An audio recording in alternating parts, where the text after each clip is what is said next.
Kevin Inouye here, Fight Center LLC, with another share in the continuing saga of an attempt to find reliable shell ejecting props that work for theater or film. So there's a show closing today. I'll go see closing and then pick up my prop at Oregon Contemporary Theater, Fifth Hypothesis, that needed a shotgun, and this is not at all unusual. They originally asked about blank firing shotguns, of which there are none, and they'd be too loud in that space, even if they were something that existed. So, I did walk them through how to do shell ejections. We'll do a sound cue for when it fires, but there's also a character who chooses not to fire at one point. And so we're going to have her, or we do have her, ejecting the shell to show that she's kind of unloading it, setting it to the side, whatever.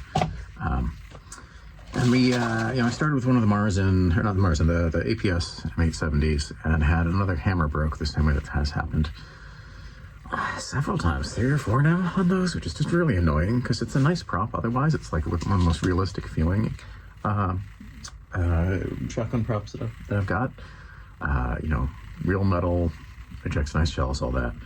I need to figure out how to stop that from happening. I've had to order more replacement hammers from Red Wolf, but it's a custom thing. It's not something I normally carry. It's a pain in the ass and it's expensive. So, one of the things that I tried is some of these Nerf ones, and there was a really cheap one that I reviewed earlier, and then a better one, Nerf 4 Gel Blaster, that I found in this sort of pistol grip. And these are about 100, which is like a half to a third of what the APS M870s run for. And they basically do the same thing. They're not quite as nice. Some of these parts are plastic instead of metal. The barrel end is plastic. They're also not available in as many different styles. I love that the APS M870s you can get with, different barrel lengths and stocks, and, you can swap parts out. But, it does have trades, which is nice. And it can take fake shell casing,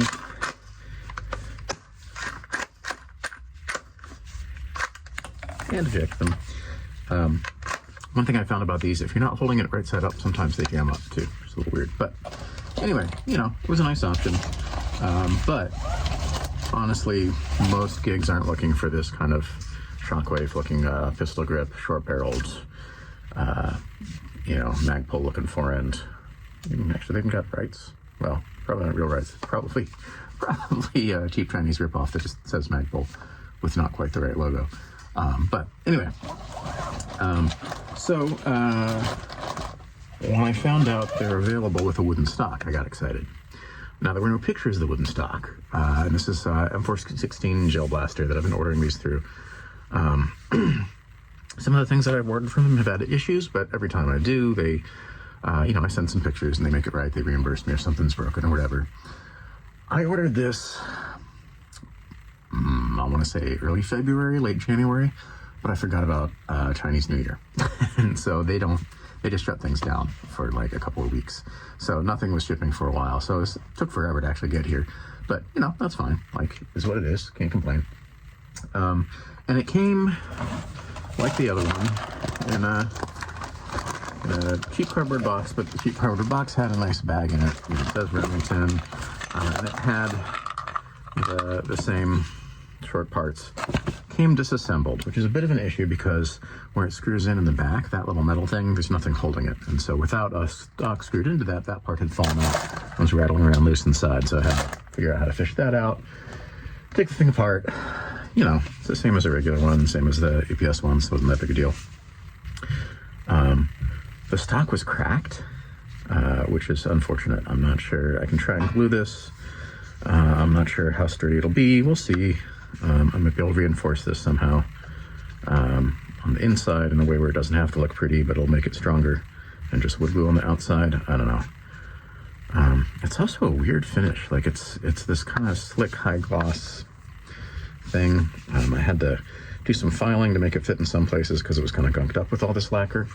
But it's also not the best grip. So for a forearm, I want to be able to have good grip there. I want it textured, if anything, and this is kind of slick.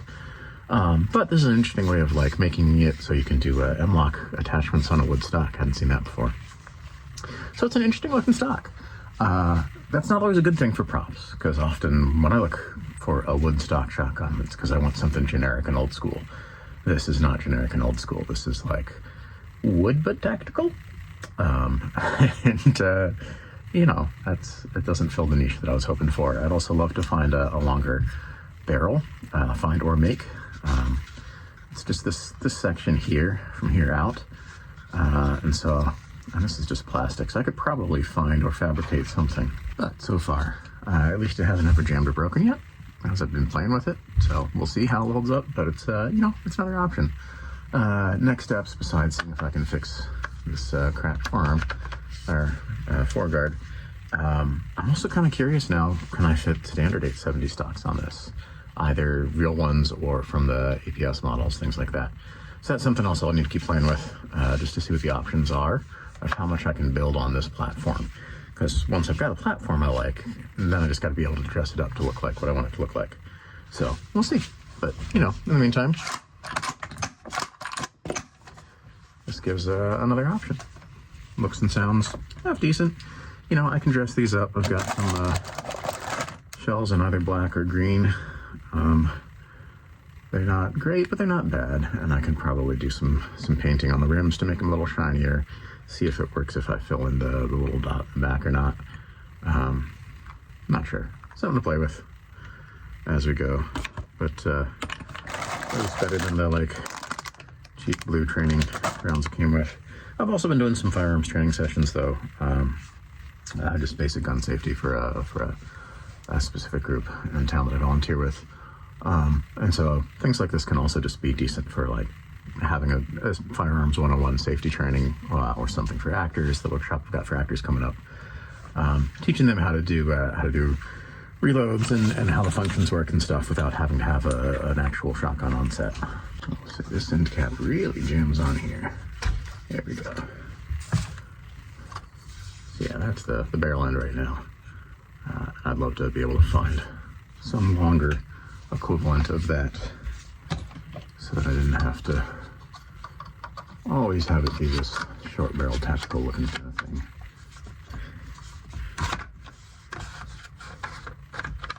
And then, as usual, use the right kind of wrench, and this is the same kind of attachment you'd have for a real 870 or for the APS in 870s. Take off that kind of castle nut there.